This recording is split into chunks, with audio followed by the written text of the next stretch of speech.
Madam Chair, we're live now on YouTube.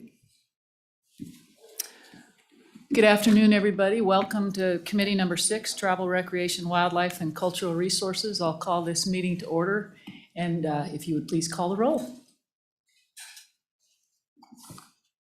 Representative Banks. Here.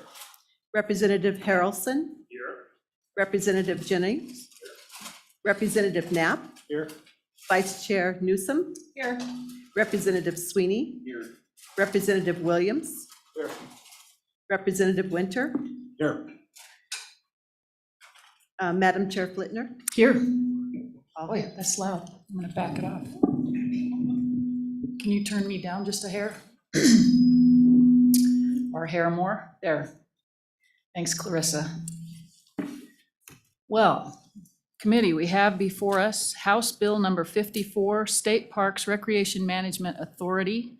We welcome to the committee Vice Chairman Larson, and he has lifelines he's brought along with him. Welcome, and the floor is yours, sir.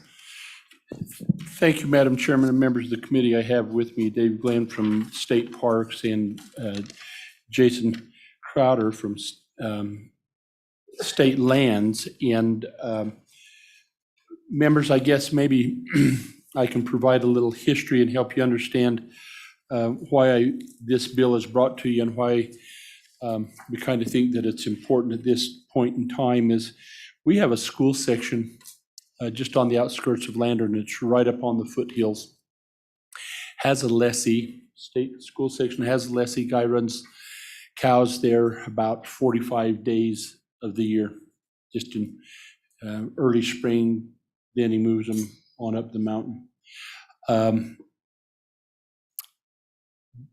The local folks, they call the place the bus because there's an old bus down there in the woods where the kids used to go party. And in the school section, it borders some BLM land, but folks recreate there. They ride their horses, and more so they like to mountain bike there.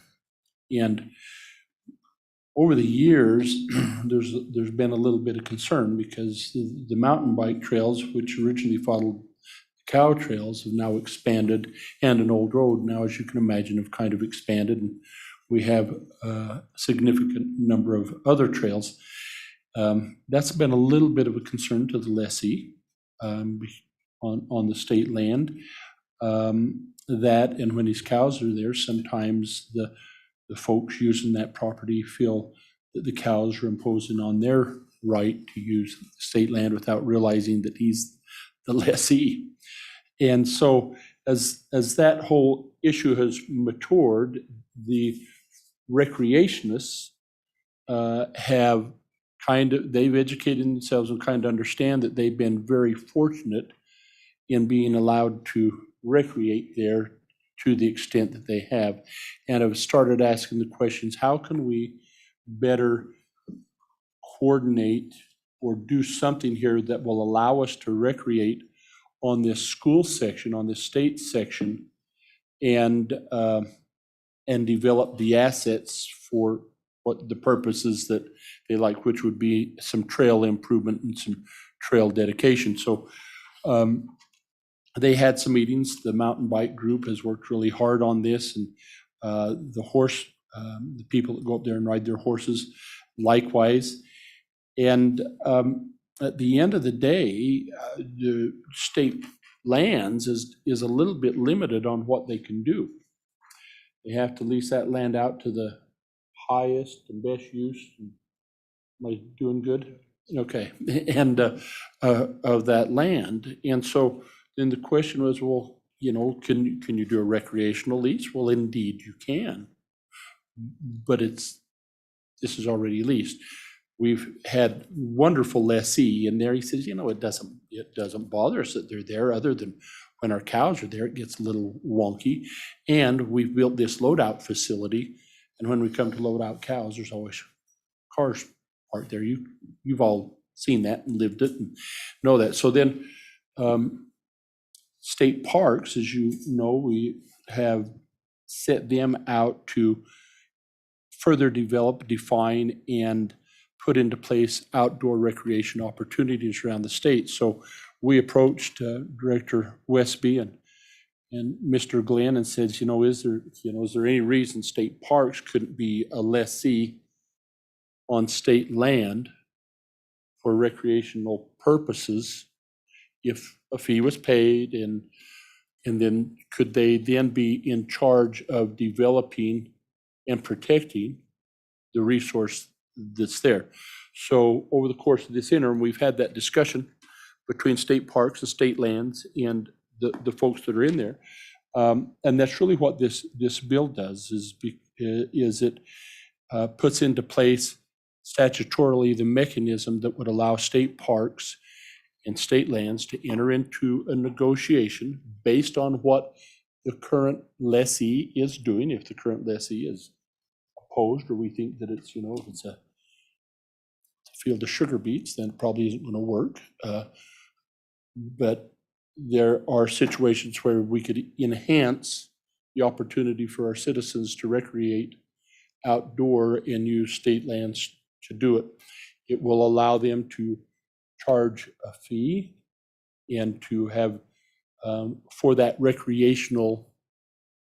type of recreation. So perhaps, Madam Chairman, as you've worked in your committee this committee has worked to determine, for example, I'll just use biking a lot, is that might be a fee that would be charged to the bikers either through an annual park fee like we do for state parks now, or you could ride your bike on any state land.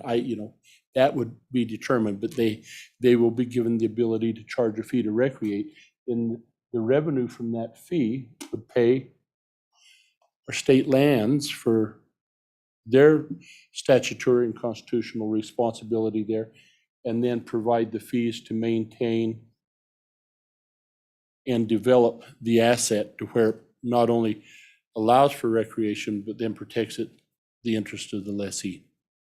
So that's where that's at. And so then I asked the question to Mr. Glenn, is this the only place? And no, there's opportunity around the state with our state lands to do this multiple places, and with the direction we've given state parks to develop outdoor recreation, we think that this change in our statutes to give them the means and the direction to allow this to happen is what we're doing here. And so, Madam Chairman, if I can, I'll take you through the bill and just talk about, starting on page 2, when we get and we talk about outdoor recreation, we put new language in there that it's not to construe or to limit, otherwise prohibit the Department of State Parks and Cultural Resources from entering into an agreement with state lands. We go to page 3 and we enter into agreements where we can have state lands leased for recreational purposes as authorized in the new section we created. We do that in D as well. When we come over to 36-107, we add this new language at the bottom of 4. The department, in consultation with the commission, right, can enter into a leasing agreement with the Board of Land Commissioners, that's the commission we're talking about, to use state lands for recreational purposes. The department shall be authorized to develop, the department being state parks, shall be authorized to develop and manage the leased state lands to promulgate and enforce and cite specific, and this is important, specific rules in accordance with the terms of the lease promulgated between the board and the department. And the department shall compensate the board for the lease on an annual basis at the rates provided in the terms of the lease. Okay, then we go down power to lease or rent concessions. That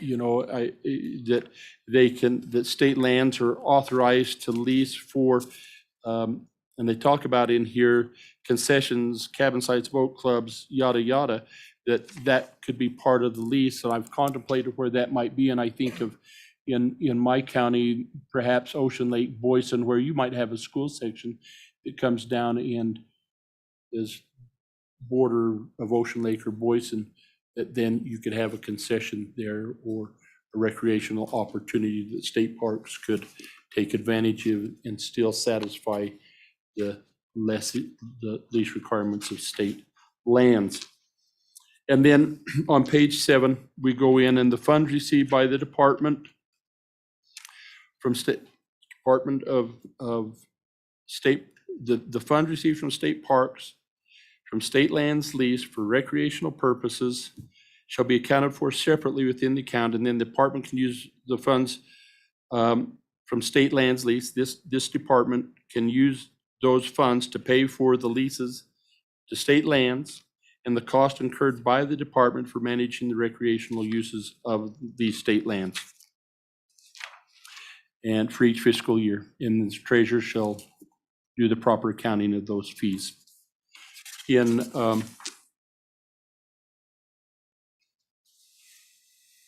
recreational purpose means land used for cabin sites. We just add to the definition here in, I believe, and I can be corrected, for leasing the industrial commercial in 36.5.115. So Madam Chairman, that in essence is the bill, and would be happy to try and answer questions or let my colleagues, it's not often you get to do this to them.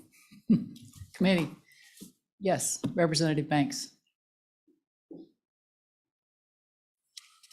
Chairman Flitner, thank you. Representative, just a question. I am familiar with this particular area that you use as in your example because I have a friend that lives nearby there. And so I've seen the heavy use. So I just want to make sure that we're still maintaining that everybody will have access to that, right? Is that correct?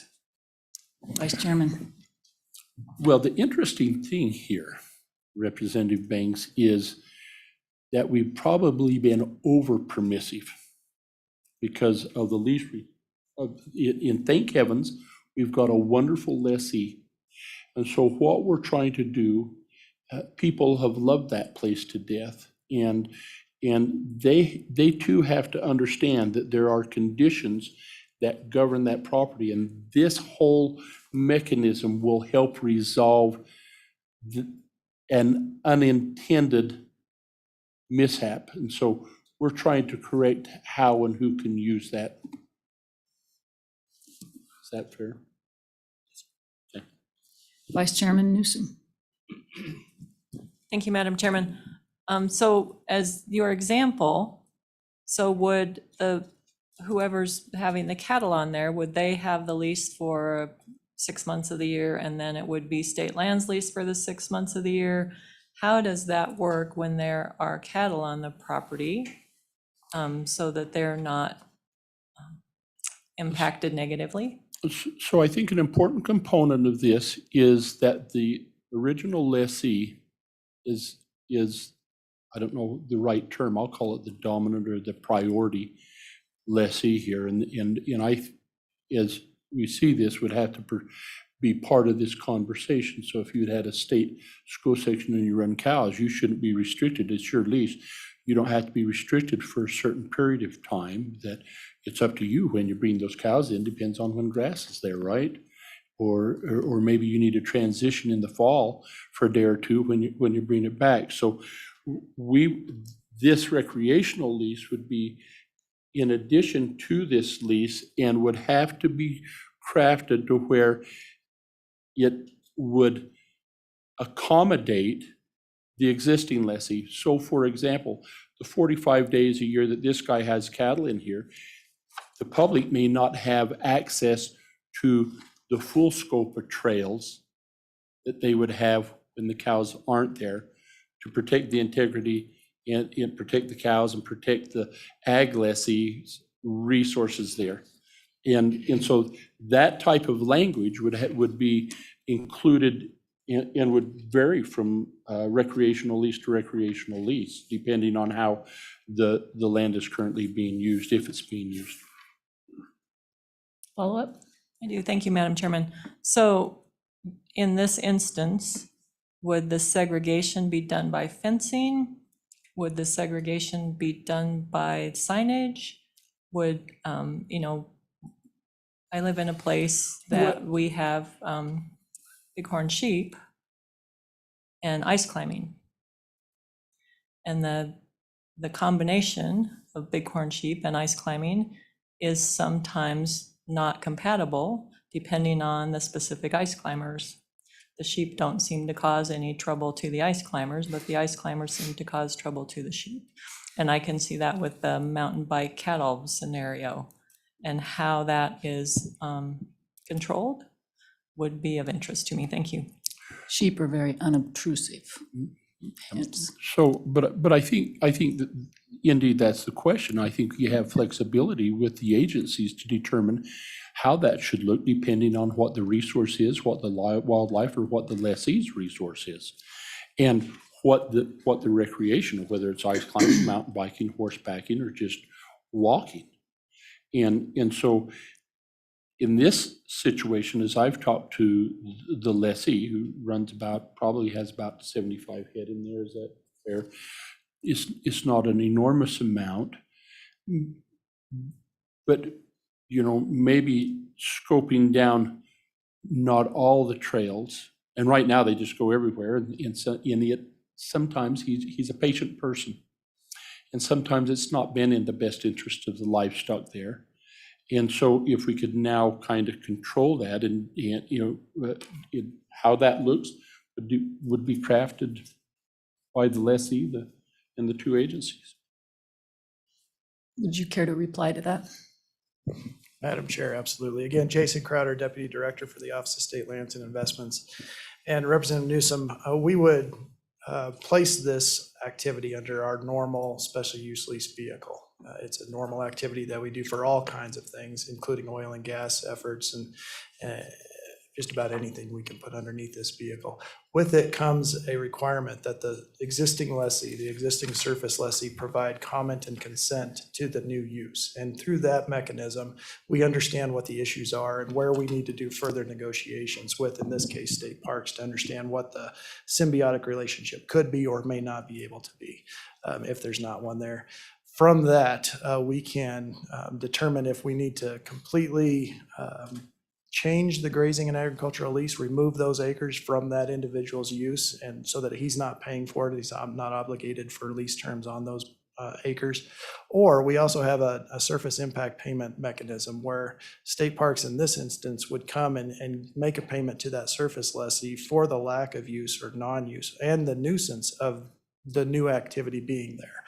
That can be a one-time payment or an annual payment, but it's negotiated between that existing surface lessee and the new individual coming on board. And we do that because obviously there's an impact to that grazing lessee and he should be compensated for that new nuisance, but we also don't want to remove those acreage from the control of his grazing lease. If that happens, and if state parks or whoever else removes their activity, then those acres are considered vacant in our office, and they're offered for competitive bid where everybody can bid on them and take them away from the historic use that's been there. So we want to maintain that control mechanism as much as possible in that current lessee. Surface impact payments are the normal way to do that, and we have a great communication stream with our surface lessees and the new activity interest holders coming in.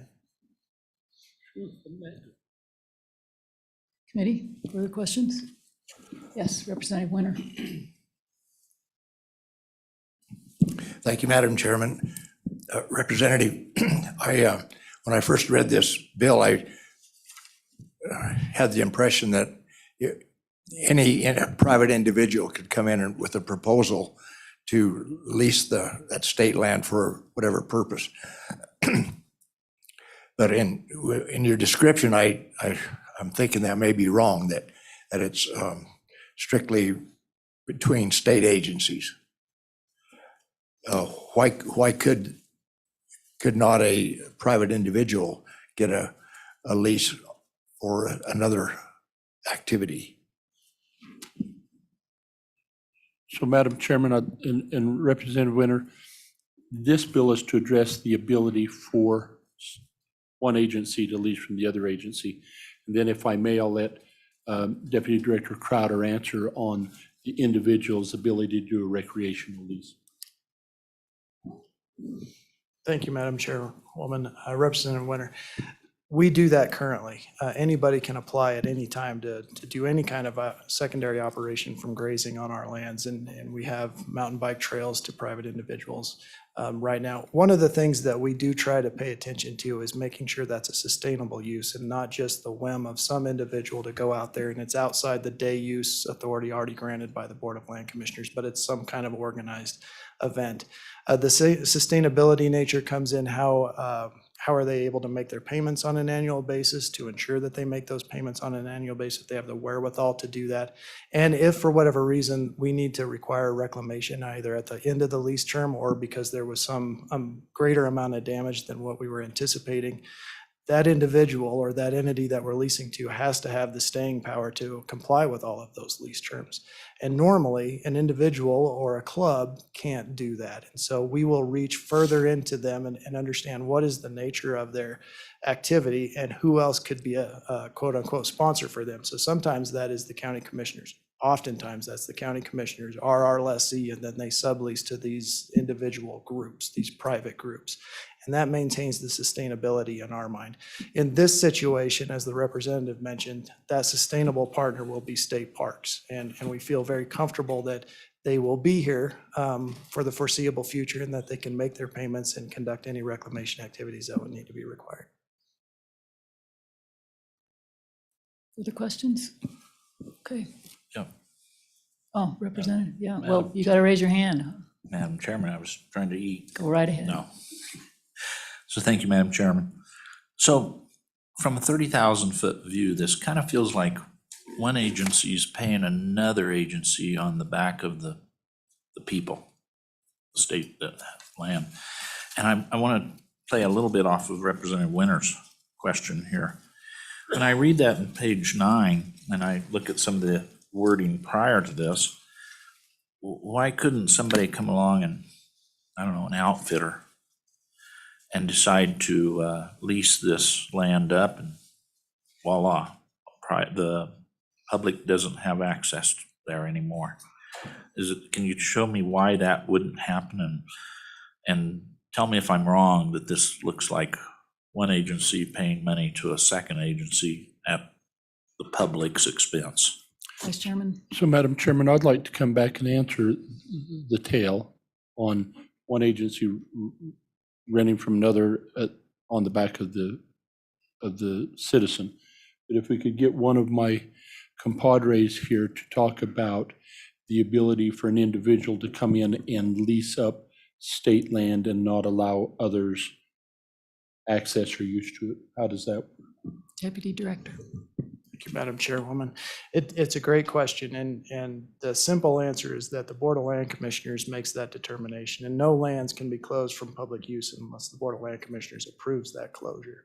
In their analysis, obviously, we provide information to show them what all of the existing uses are out there. If there's any habitat or environmental concerns or safety concerns, we provide that to them as well in their deliberation.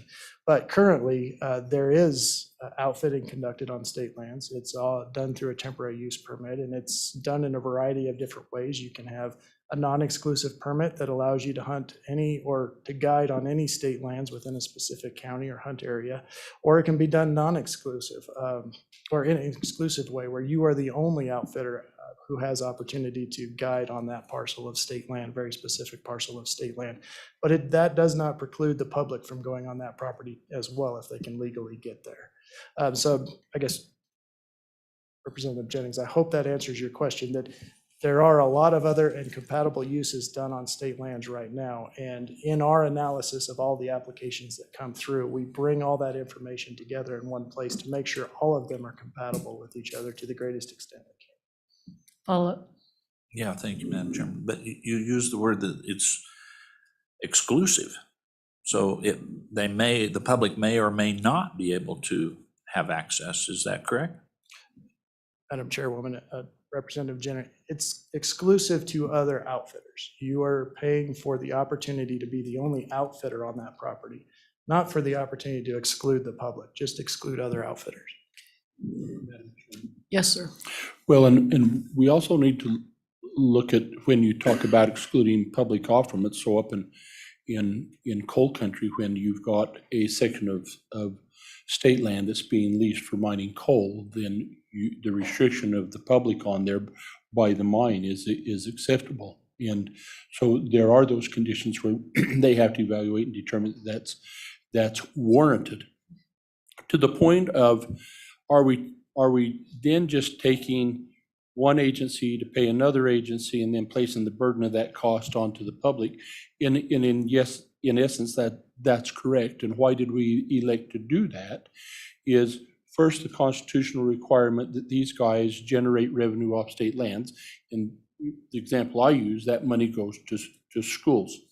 Now, is there another option? Certainly, oh buddy. All we have to do is fund this agency enough money that then they could administer recreational activities on a state land and allow people to do that at no charge. We certainly could do that. But we felt that it's a reasonable approach to also say that if people are going to use those resources, that there should be some expectation that they should help pay for them as well. So a lessee uses state lands to run his cows. Should he have to pay for that? Yes. If I'm recreating, should I go into a state park? We do that now, and so we've tried to conform that somewhat along that same mindset. But if we wanted to fund these guys, they would certainly, I think, be willing to move that direction and not have to worry about collecting fees and doing that. It would just be in their budget. Director Crowder, do you have any anticipation on how many parcels around the state this could effectively impact? Because I just see people like around Cheyenne who are walk dogs and are using some of these state leases. So I see this is happening. Madam Chairwoman, absolutely. Cheyenne's a great example. The dog park north of town, it gets heavily utilized, not to the extent as the bus around Lander, but it does get heavily utilized, and it's grown an expectation within the public that remain open to them. They're doing so under the authority granted to them by the Board of Land Commissioners that said any day use, hiking, something that follows existing trails is allowable, and you don't need a separate permit for that. So that's out there, is just heavily utilized. As I mentioned, we do have other recreational leases across the state to a variety of different uses and a variety of different lessees, local county commissioners being the largest one. But we've also identified areas where my greatest example is the Sunshine Reservoir outside of Batitsi, where we get a lot of camping on the weekends on state land, and it's a great spot to camp, but there's no enforcement, there's no authority granted for them to do that, and we simply don't have the enforcement capability to ensure that that's not occurring. And unfortunately, there would be a large outcry if we did lock the gate and not allow the campers in there. So this is the next best step to try to formalize that existing practice, and that's a good example. However, I know that Director Westby is in charge of a governor's initiative, the Strive, Drive, and Thrive initiative, and one of those is to increase recreation across the state. And so we're actively identifying lands that are adjacent to existing state parks where state parks can grow into them, and this would be a great tool to use as that growth occurs. The number of parcels, I couldn't give you that, ma'am, but there are identified benefits out of this. Okay. And are there different fee structures for, say, special use lease versus a grazing lease? How does that vary? How Madam much? Chairwoman, yes. It's rather substantial. So the legislature's been pretty prescriptive in how much we can charge for grazing and agricultural leases, and they do it on a by AUM basis and pursuant to a formula provided to us. However, in special use leases, those are required to be charged at market rates. And so we do an appraisal analysis of market rents as much as we can, derive comparables and pull them together to determine what a specific special use lease should be charged at. So the specific example for the bus and that we've spoken about here, we would pull from existing leases that we have. Those leases are being paid on a per acre basis, and they were a negotiated market rate, and we'd utilize that to determine what this rate would be going forward. Any other uses across the state to go through the exact same analysis of an appraisal and try to determine what comparables are. And obviously there are times where we can't find a comparable and we have to either rely on the negotiations between the two parties to determine what that fair rate is, or we have a backdrop, we can take 5.5% of the appraised value of the land and move forward with that. We're not expected to hit the mark right off the bat. These rents go through a review every 5 years. So every single special use lease we have, roughly 6,400 of them, go through a rent review every 5 years to determine if it's on par and market and can be adjusted up or down. Thank you. Further questions, committee? Okay. Do you have anything to add while you're here? Madam Chairwoman, Dave, for the record, Dave Glenn, Deputy Director of State Parks and Cultural Resources.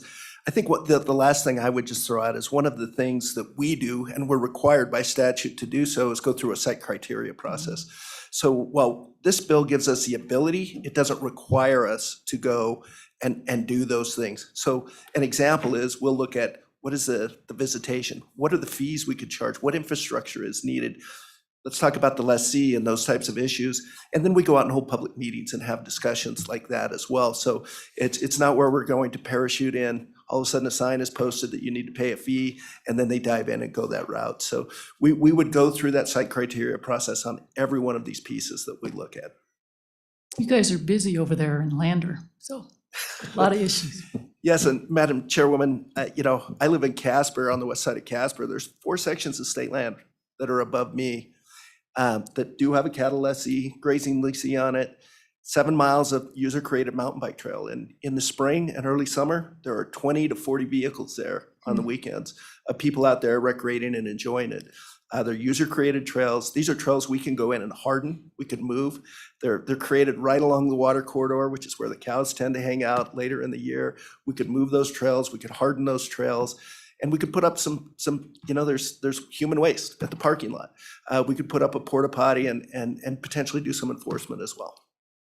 Just, and using that as an example, how is the relationship between the grazing lessee and the recreationists? In this specific example, they have been fine with it. It sounds like it's very similar with the Franks. It's Franks, right? No, Weber's. Weber's, thank you. They were my neighbors. I knew it was Franks or Weber's. They've been very open to it. They're our neighbors, the lessees. They're the lessee of the lessee, sublessee. Anyway, they made a comment to me the other day that they saw somebody chasing their cows on a mountain bike. And these are things that have the ability for these folks to come in and shut it down and say no more of this happening. Or we can work with the lessee and say, how do we move those trails? How do we close it during calving season? How do we do these things? And let's see if we can make it work for everybody. Okay, thank you. Further questions? All right, thank you all. Don't go too far. We'll take public testimony. Director Westby, are you just watching? Okay, thought I'd check. Farm Bureau, come on down.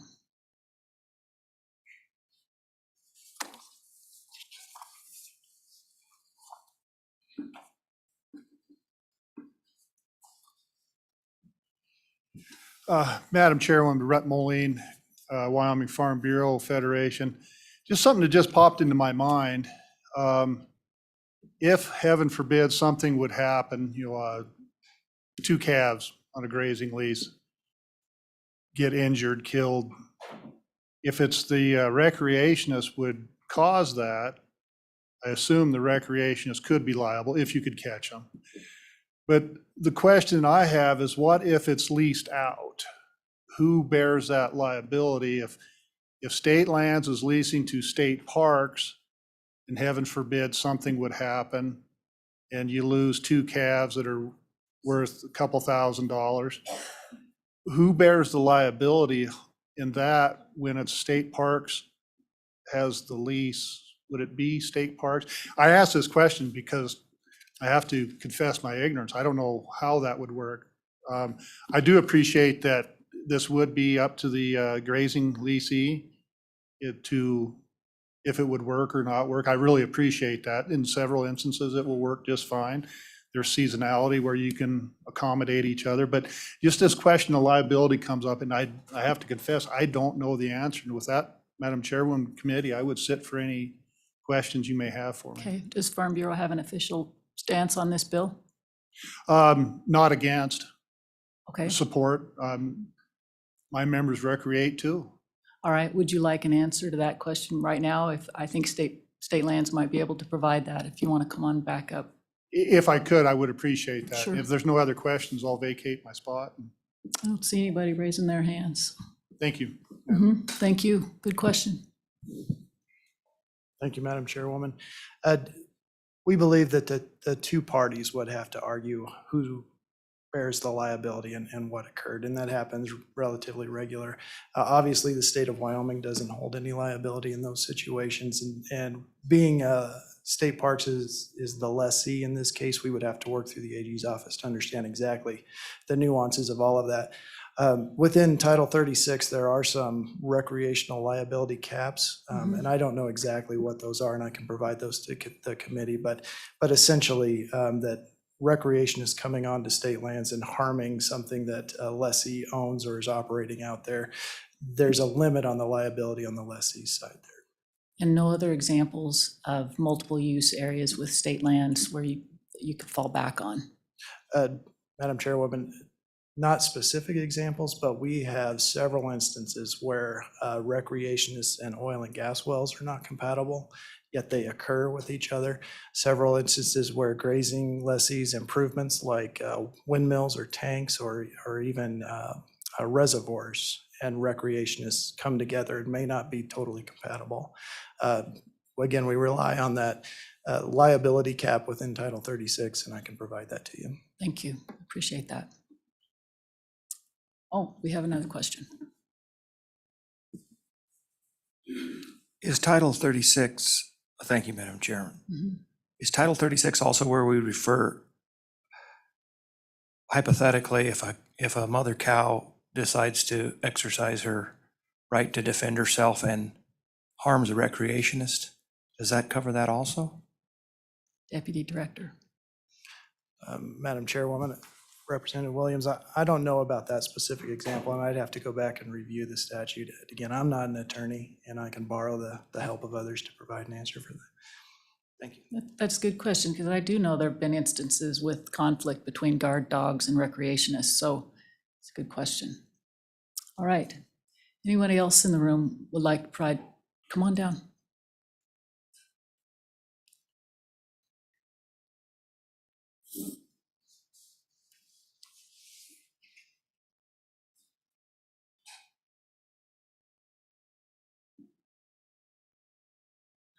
Oh, thank you. Madam Chairman and committee members, thank you for this opportunity. My name is Steph Kessler, and I'm with the Wyoming Outdoor Council. We support what this bill is trying to do. It gives another tool in the toolbox to the state of Wyoming to proactively manage what is getting to be a boom in our state, which is the recreational boom, the outdoor recreational boom.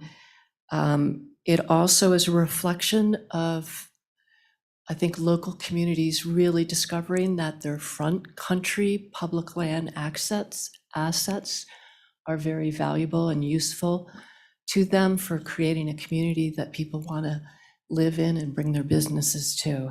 So it's an important amenity. At the same time, we also don't want to saddle state parks, which we know does not have a lot of funding to work on outdoor recreation yet, to make sure that they're not either getting overcommitted or overpromising and then maybe having to pay for some leases out of general funds if they really can't quite generate the revenue to pay for some of these properties. So we've just been thinking a lot about this bill. I want to share with you the two concerns that we've thought about in case they've come up in your mind in this discussion, and how we've been able to see a resolution with them actually within statute. So we're not proposing any changes to this.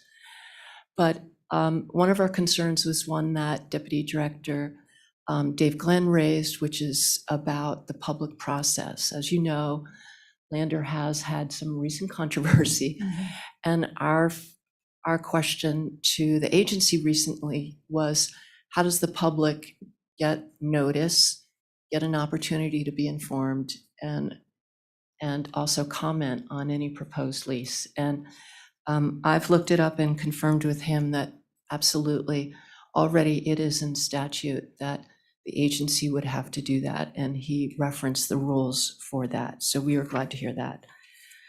The other concern has to do with especially our understanding of the situation driving the bus, which I can tell you is a super, super popular place, not just for mountain bikers and horseback riders, but just for general public. Families are out there with the little kids, people are walking dogs.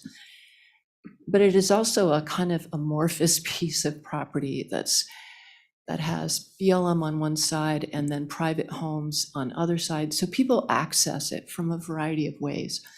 And we would hate to see state parks be saddled with something that is really hard to collect fees for, given that there's so many access points to it and just the administration and enforcement that may come with trying to monitor fees to pay for all of the use. And the community is very used to accessing this property from a variety of angles. So one of our concerns was to ensure that there was flexibility in the system. So, for example, and I'm making this up, but it is absolutely based on a lot of strong community interest, that the Lander Bike Club, like the Lander Running Club, like the Backcountry Horseman chapter around there, and who knows, maybe even the county rec board could all work together to pay state parks in like one lump sum annually the fees for what it would take to cover their expenses, because it's a huge community asset. And I know that I've been communicating with people back in the bike park, the bike club, and they certainly hope that they can be engaged in some way like that. And I think that would make less of a burden on state parks to have to think about a kiosk and finding everybody. And I truly believe that people will contribute to a big fund like that instead of every time having to think about having either to remember to bring if they have a permit or they're put some money in a kiosk or something. And so I have talked with state parks and they believe they have that discretion under 36.4.121, which is on page 6, that provides them the flexibility to set up that kind of structure with the local community groups and cover their fees that way. So I just wanted to share that with you. These were concerns that I think could come up, and according to our conversations, it looks like they have that ability. Okay, thank you. Thank you. Questions for the Wyoming Outdoor Council? Thank you, Ms. Kessler. Appreciate your comments. Further testimony? Deputy Director Glenn, do you have any other comments? We good? Okay. All right, we'll close public testimony. Committee, what's your pleasure?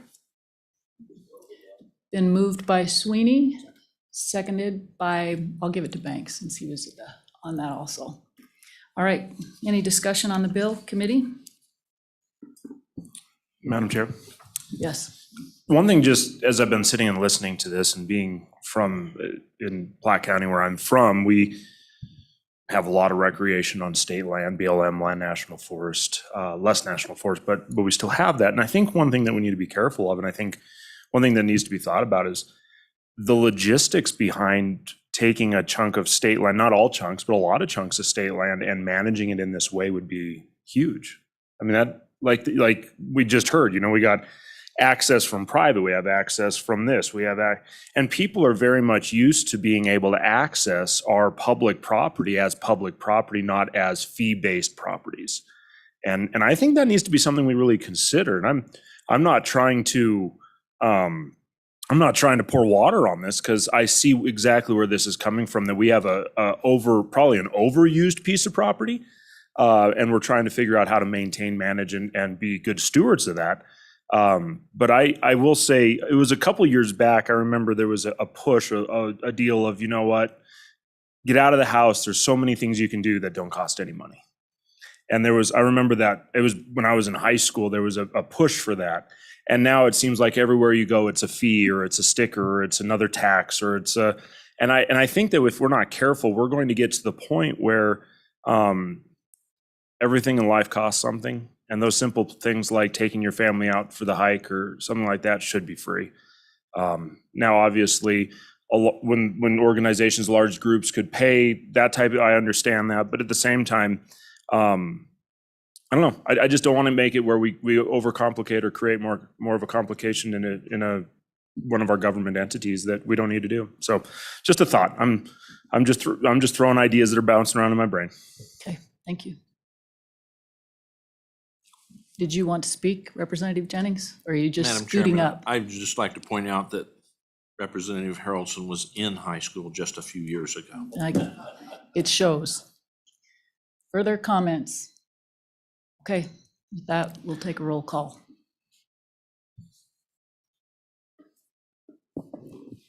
Representative Banks?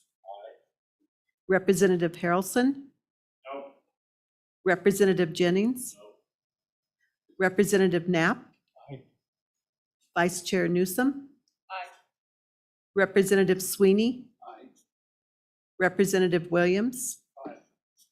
Representative Winter? Oh. Chairwoman Flitner? Aye. Madam Chair, there are 5 ayes and 3 noes. Thank you.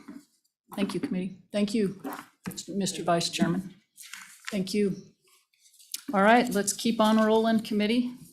We have before us now House Bill 72, and thank you, Deputy Director Glenn and Crowder, appreciate your testimony. House Bill 72, Hunting License Application Funds. Mr. Majority Floor Leader, the floor is yours. Madam Chairman, thank you, and fellow members of the committee, thank you for having me. And I bring you House Bill 72, Hunting License Application Funds, and ask for your favorable introduction. So over the years, I've been involved with different efforts for wildlife crossing projects in particular, and how we try to fund those. You know, those are your overpasses, underpasses, and that sort of thing.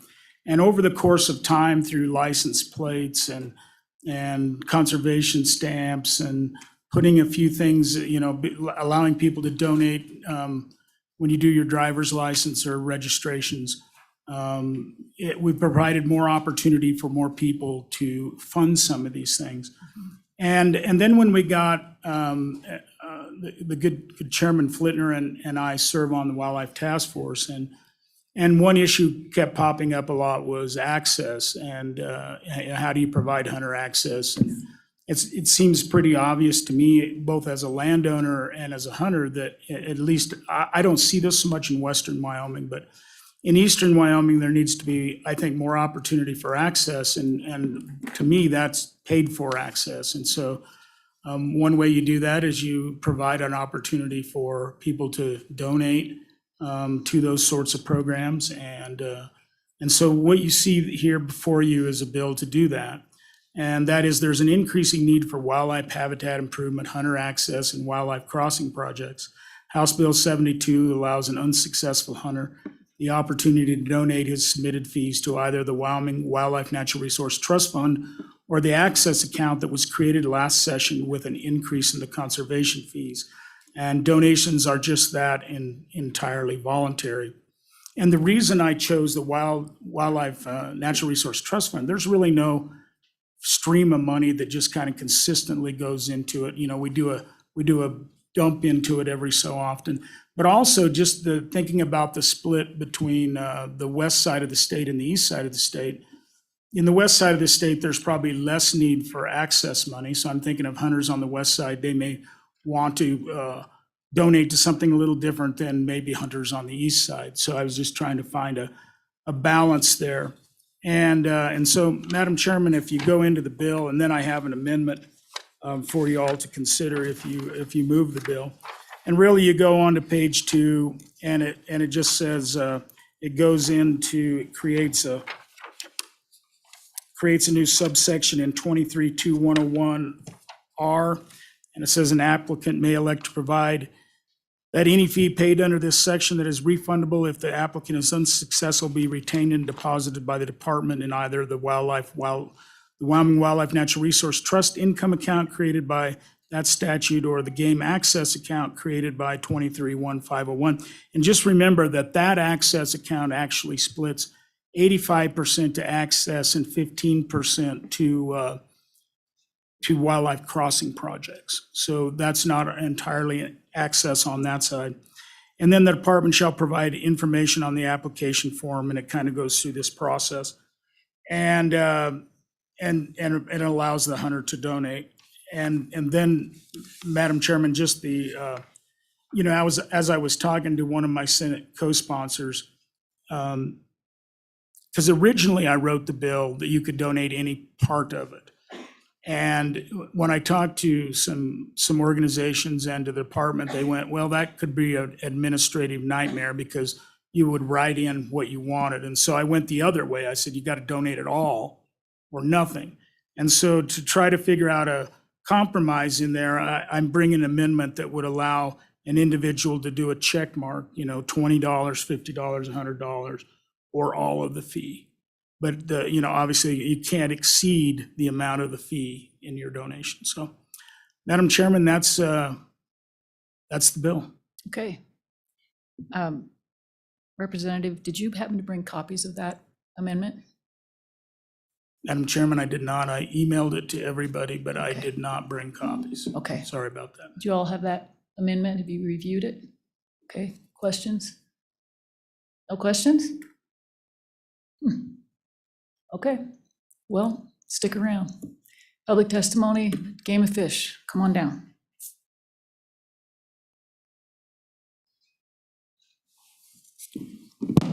Good afternoon, Madam Chairman, members of the committee. Brian Nesvik, Director of the Wyoming Game and Fish. The good majority floor leader did a great job of kind of outlining what this bill would do. I guess I'd just add a couple other quick things. So there have been a number of efforts over the past several years that have sought to provide different, more nuanced, non-traditional ways to provide revenue for the Game and Fish Department. And I think this is another good example of that. We're in a position where there has been no across the board fee increase for either non-resident or residents in a significant way. There's been some very small adjustments along the way, but there's been no significant fee adjustments since 2008. And the reason that the Game and Fish has been able to continue to be able to sustain and do the things that we do without fee increases is because of new revenue streams and ideas like Representative Summers has talked to you all about here today. We can't predict necessarily what this might generate in revenue. We know that on an annual basis over the last 3 years anyway, we've refunded an average of $47 million a year for unsuccessful applicants. So there's certainly some significant potential here. There are definitely, one of the things that we hear from the public as far as what the public is interested in is more access. And Representative Summers did a good job of outlining some of those concerns, and specifically in the eastern part of the state. And also, the trust has been, one of the greatest conservation success stories in this state, as far as I'm concerned, with regards to providing funding for good wildlife habitat projects, crossings, and a whole array of different opportunities that fund provides. So, from my perspective, this bill provides a voluntary opportunity for sportsmen to participate or not participate, and I'd certainly stand for any questions. Questions for Director Nesbitt, committee? Oh, go ahead, Representative Haroldson. Thank you, Madam Chairman. Director Nesvik. So last year we had increase in our conservation stamp from $12.50 to $21. That's what my brain tells me, at least. And so with that, obviously, that was to go for management as well as access. And so I guess that statement also comes with a question. I'm very active in our area with our outdoor ministry through the church and everything that I do. And I'll be honest with you, I'm not seeing new access. I'm not seeing new stuff showing up. And we're in that east side where it's super heavy on the private land side, which is awesome and fine. But I'm just wondering, where is the point where are we actually seeing Are we seeing landowners saying, yeah, I'm willing to give access, and I'm not talking the 7,000 acres of grassland that you might be able to find some doves on. I'm being very serious. Access for our big game, or access for more of those animals that it is hard to find access for. Are we seeing that? And also with that, where's the point where are we going to build up an account that we're not actually legitimately using for what it was intended for? Director.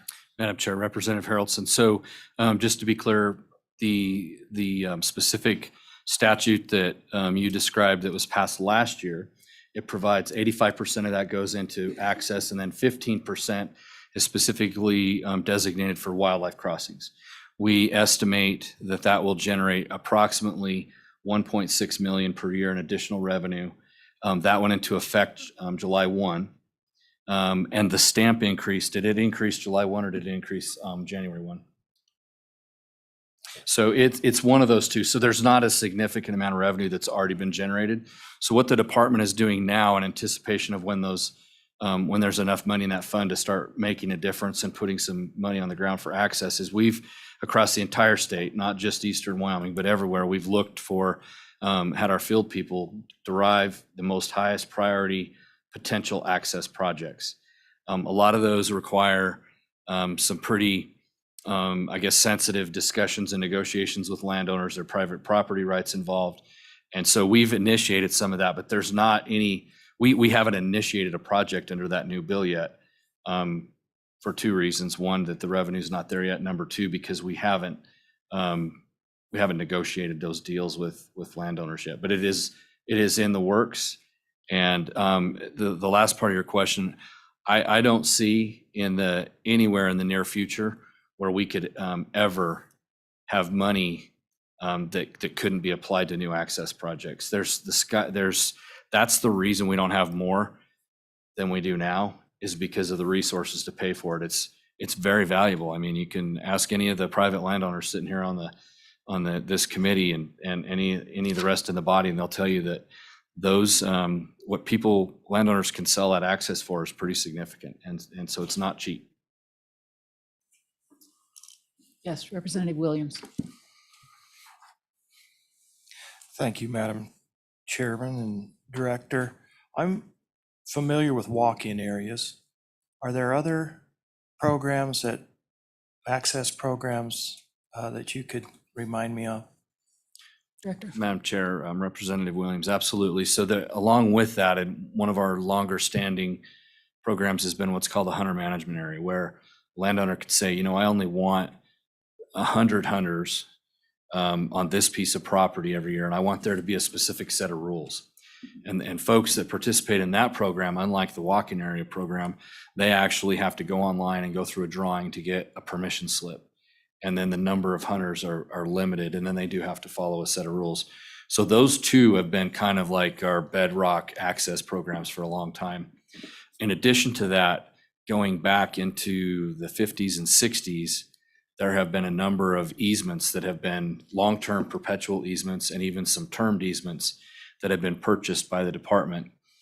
So that's another significant portion of the access program. What we're looking at now, the bill that we've discussed several times here today that was passed and resulted in the increase in the conservation stamp specifically is directed at providing access to difficult to access public land. And so there's a there's a lot of different ways to go at this. There's a lot of tools that are available to the department to look at new ways to provide access, but those are the primary options and venues we have right now. And Director, I'm sure you've seen the amendment.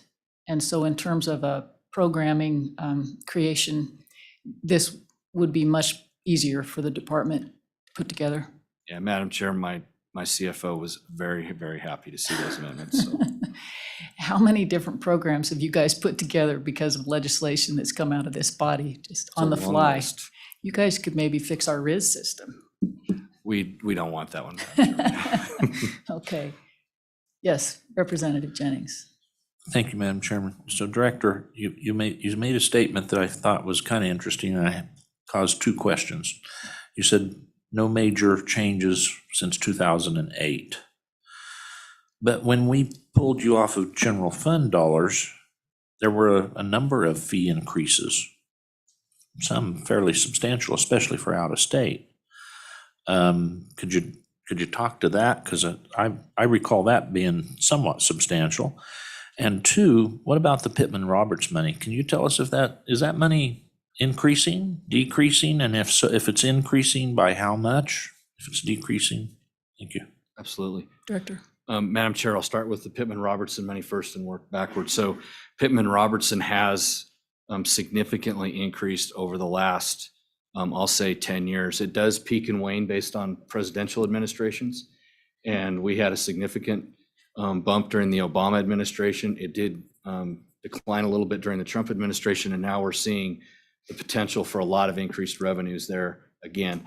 There's a 2-year time lag basically with those increases. But right now, it's a substantial part of our budget. I mean, it's in the 20 to 25% of our annual revenue, or I'm sorry, of our annual budget is derived from those excise taxes from Pittman Robertson. There's a couple smaller ones too, Wallop, Rowan, Dingle, Johnson.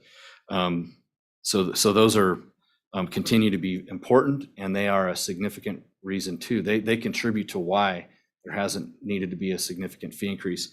When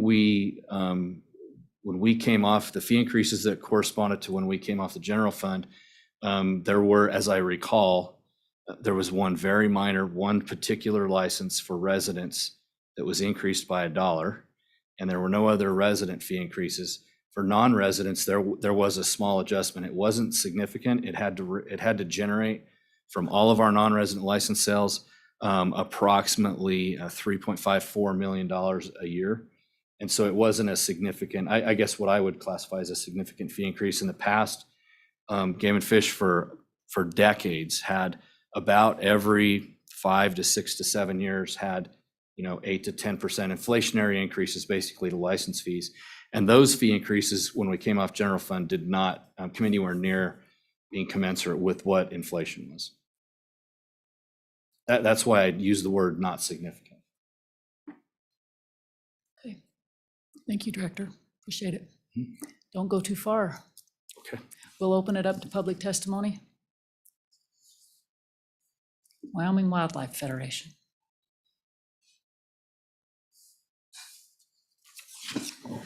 Madam Chair, members of the committee, Jess Johnson, Wyoming Wildlife Federation. We were very much in support of this bill, and I wanted to talk a little bit about why, because we've done all of this work for access and we're looking forward to seeing where they take that. But what I really love about it is the donation part to WWNRT, the Wyoming Wildlife Natural Resource Trust. And we've seen such incredible projects come out of it, things that go from invasive grasses and working with cheatgrass and figuring out Medusa head and bentonata and stuff like that. There's matching dollars in that for work with that. There's work that keeps a small business down in Rock Springs in business during a bust time because they make steel jack fencing and they can do work with the Resource Trust on other projects in that downtime. There's like stream and creek restoration that makes our waterways better. There's habitat work, there's access work. It's got it all. And I think this, because it's voluntary and because it's something that, hunters continually like to step up to give to, makes total sense to get through. So we're happy to support this. It's a voluntary donation. I know I myself will be clicking those boxes as they go through. Maybe not on all of them. I do put in for about 9 tags a year, so it might be a little much, but I just know that there's a lot of us out there that would really love this opportunity to do it. And it's great programs that access work with the wildlife crossings tied to it seems like such a win to just keep donating to, keep building better programs and see where it can get us for the future generations of hunters. Okay, questions for Ms. Johnson? Thank you, appreciate it. Further testimony? Come on down.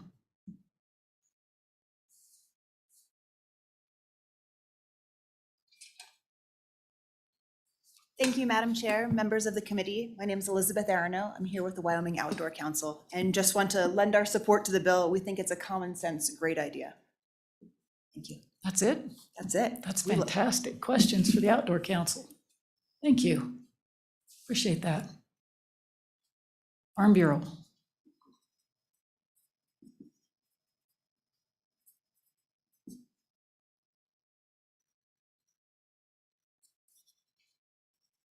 Yeah, thank you, Madam Chairwoman, Committee, Brett Moline, Wyoming Farm Bureau Federation, again. One of the concerns I have with this bill and listening to my members is that it seems to be, the way I read the bill, is designed to gain new access. Understand that's important you can't get a harvest of the animals if you don't have access to the ground where they're at. One of my concern is that the limitation on funding doesn't do anything to help with the enforcement of the easements, the access that they have now. Some of my members they've gone back and not allowed some of these access because of the problems that have occurred. When it's a walk-in area and people drive in, when there's garbage, and I will say right up front, I understand this is the minority of the hunters. Most sportsmen are outstandingly good, but to help get some help to the Game and Fish Department to work with the easements to improve the enforcement of the easements that they have now so they can keep those easements and not lose them. I would like to see the wording change that instead of to gain new easements, that it'd be explicit that they could use this to help work on easements that they currently have, if that makes sense, because we have, the sportsmen have lost some easements, or I hate to use the word easements, some access because of what the minority has done. But some way, I don't know if it's a personnel issue, but to get more enforcement of the rules that are in place so we don't lose some of the ones that we have, and to help to protect the resources that we have. With that, Madam Chairwoman, I would sit for any questions the committee may have for me. Thank you. Committee, questions for Farm Bureau? Okay, thank you, Mr. Moline. You're letting me Appreciate off it. easy today. I Mhm. appreciate that. Yeah, they're a quiet bunch. Further testimony? Okay, nope. Director, would you like to answer some of that? No, I just wanted to say real quick, Madam Chair, based on some of the questions that we've had here in the past couple of committee meetings, we do present our budget to the Joint Appropriations Committee for their review. We've already done that this year. I am glad at any point in time, either during the session or during the interim, to do a deep dive into our budget for the committee if there's an interest, or if there's not, with any individual member that wants to sit down and go over it. I'm glad to do that at any time. I appreciate that. I'll talk to my co-chairman. We may just do that during the interim, so thank you. For the questions, or I guess with that, we'll close public testimony. Committee, what is your pleasure? Moved by Sweeney, seconded by Banks, okay. And we do have an amendment that was brought forward to us. Would anybody like to, what are your thoughts on the amendment? I'll move the amendment. Seconded by Newsom. So Carol, I can get that to you. I'll forward it to you. You do have it? Okay, very good. So just for the public's understanding of the amendment, on page 2, on line 11, after the word unsuccessful, insert, the department shall allow the applicant to contribute the entire amount of the fee or to select a portion of the fee to contribute in specified whole dollar amounts of $20, $50, $100, or other amounts specified by the department, not to exceed the amount of the fee. And that is the extent of the amendment. Any discussion on the amendment? All those in favor of the amendment, show of hands. That is unanimous, Carol. Okay, we're back on the bill. Any other amendments? Representative Winter?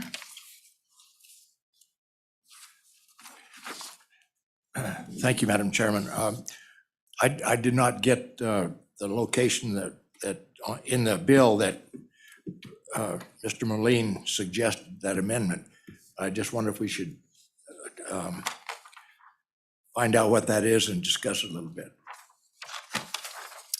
Well, I think what we could do, Representative Winter, is we could bring that as an amendment on the floor.